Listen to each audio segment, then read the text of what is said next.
हमारा तरीका इलाज क्या है या फिजियोथेरेपी में हम कैसे जो है वो डायबिटीज़ को मैनेज करें। दूसरी चीज़ ये कि जो पेशेंट क्लिनिक पे नहीं आ सकते उनको हम थ्रू ऑनलाइन टेलीमेडिसिन या ऑनलाइन कंसल्टेशंस के थ्रू हम गाइड करते हैं कि वो घर में रह के कैसे एक्सरसाइज परफॉर्म कर सकते हैं।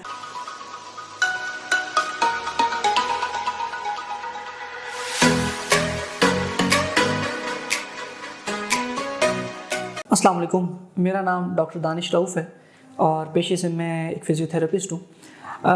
पिछली वीडियो में हमने डायबिटीज़ और फ़िज़ियोथेरेपी के हवाले से बात की थी कि फ़िज़ियोथेरेपी में कैसे डायबिटीज़ को मैनेज किया जाता है।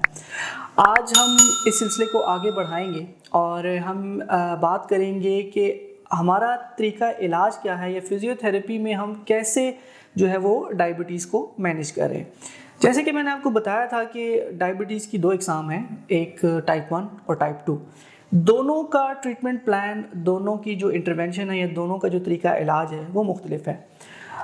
टाइप 2 में आपको पता है कि मेडिसिन के थ्रू जो है वो डायबिटीज़ को कंट्रोल किया जाता है और टाइप 1 में इंसुलिन के थ्रू कंट्रोल किया जाता है। सबसे पहले मैं बात करूंगा टाइप 2 में जो है वो कैसे फिजियोथेरेपी के साथ जो है वो हम उसको कंट्रोल करते हैं या मैनेज करते हैं।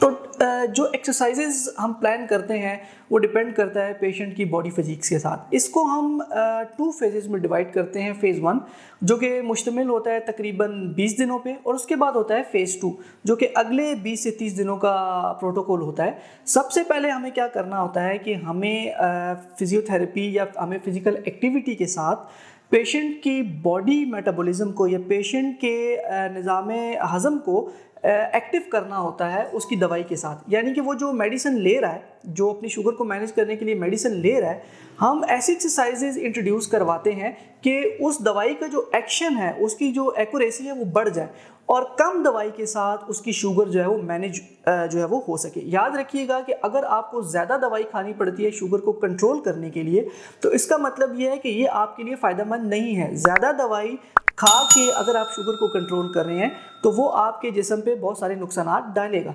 तो हम क्या करते हैं, हम अपने फिजियोथेरेपी प्रोटोकॉल, एक्सरसाइज प्रोटोकॉल के थ्रू आपकी दवाई की मिकदार को भी कम करते हैं और उससे आपका बॉडी का जो सिस्टम है, जो आपके मेटाबॉलिज्म है वो एक्टिव होना शुरू होता है और बॉडी खुद जो है वो आपकी इंसुलिन की एफिशिएंसी को बढ़ाना शुरू कर देती है। ये प्रोटोकॉल बेसिकली जो है वो टाइप 2 में हम फॉलो करते हैं।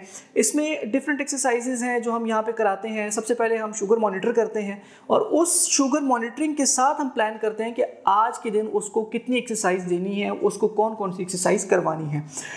जिसमें हम साइकिलिंग भी करते हैं, एलिप्टिकल करते हैं और डिफरेंट कुछ मैनुअल एक्सरसाइजेज हैं जो कि हम परफॉर्म करवाते हैं और डेली शुगर मॉनिटर करते हैं और पेशेंट को गाइड करते हैं कि उन्होंने क्या चीज़ अपनी खुराक में लेनी है, कितनी एक्टिविटी उन्होंने घर पे करनी है, किस तरह से उन्होंने अपनी शुगर को मैनेज रखना है और क्लिनिक पे जो है वो हम उनको जो एक्सरसाइजेज करवाते हैं। दूसरी चीज़ ये कि जो पेशेंट क्लिनिक पे नहीं आ सकते उनको हम थ्रू ऑनलाइन टेलीमेडिसिन या ऑनलाइन कंसल्टेशंस के थ्रू हम गाइड करते हैं कि वो घर में रह के कैसे एक्सरसाइज परफॉर्म कर सकते हैं, किस तरह अपनी शुगर को मैनेज कर सकते हैं। अगर आप ये जानना चाहते हैं कि ऐसी जो जनरलाइज एक्सरसाइजेज जो कि डायबिटीज़ को मैनेज करने के लिए बेहतर है टाइप 2 में, तो उसमें वॉक सबसे बेस्ट है। आप ब्रिस्क वॉक करें, तेज़ चलें, 30 से 35 मिनट वॉक करें, ये बहुत ज़बरदस्त है। साइकिलिंग भी कर सकते हैं जो कि बड़ी अच्छी चीज़ है, लेकिन अगर आप वॉक भी 30-35 मिनट कर लें टाइप 2 में तो ये बहुत ज़बरदस्त चीज़ है। अब मैं बात करूँगा टाइप 1 में।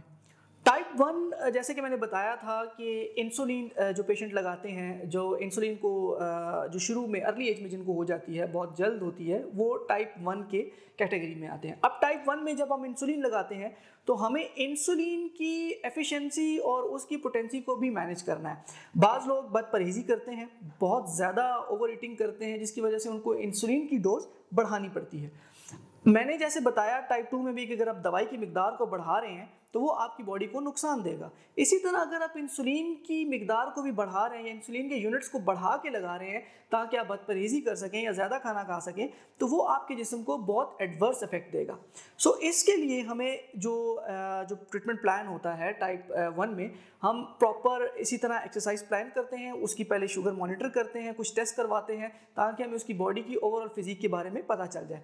फिर हम होल बॉडी एक्सरसाइजेज जो हैं वो, जिसमें हम अपर एक्सट्रीमिटी यानी कि अपर ट्रंक और लोअर ट्रंक दोनों को एंगेज करते हैं विद साइकिलिंग, विद क्रंचेस और डिफरेंट टाइप ऑफ एक्सरसाइजेज हैं, ताकि उसको जो है वो हम अच्छे तरीके से उसकी इंसुलिन की एफिशिएंसी को बढ़ा सकें। जैसे जैसे वो हमारे ट्रीटमेंट प्लान का हिस्सा बनता जाता है, उसको ट्रीटमेंट मिलता जाता है, वैसे वैसे इंसुलिन की अमाउंट भी कम होना शुरू हो जाती है और कम इंसुलिन के साथ वो अपनी जो है वो शुगर को मैनेज कर लेते हैं। यहाँ पे मैं एक मज़े की बात आपको ये बताना चाहूँगा कि हमारे ट्रीटमेंट प्लान में मैं अपने पेशेंट्स को अलाउ करता हूँ कि वो जैसे जैसे शुगर उनकी मैनेज होना शुरू हो जाती है, वो हल्का फुल्का जो उनकी मनपसंद खुराक है वो उसको खा सकते हैं, कि इक्विलिब्रियम में रहते हुए, एक एतदाल पसंदी में रहते हुए वो उसको इंजॉय कर सकते हैं। लेकिन उस सब के लिए आपको जो है वो ये सारा ट्रीटमेंट प्लान लेना होगा। आपको प्रॉपर अपना असेसमेंट करवाने के बाद, अपनी डोज की असेसमेंट करवाने के बाद, अपनी बॉडी की फिजिक को असेस करवाने के बाद प्रॉपर इंटरवेंशन लेनी होगी, चाहे आप क्लिनिक पे आके लें या चाहे आप ऑनलाइन टेलीमेडिसिन के थ्रू जो है वो इसको अवेल करें। हेलो हेल्थ पाकिस्तान के थ्रू इंफॉर्मेटिव वीडियोस मिलती हैं। उम्मीद करता हूँ कि डायबिटीज़ के हवाले से उठने वाले सवालात आपके क्लियर हुए होंगे और आप बिल्कुल इंतज़ार ना करें और जल्द से जल्द अपनी शुगर को मुकम्मल तौर पे चेक करवाएं और अपना इंटरवेंशन प्लान शुरू करवाएं, ताकि आप भी सब की तरह, आम लोगों की तरह अपनी ज़िंदगी को एंजॉय कर सकें। Thank you so much.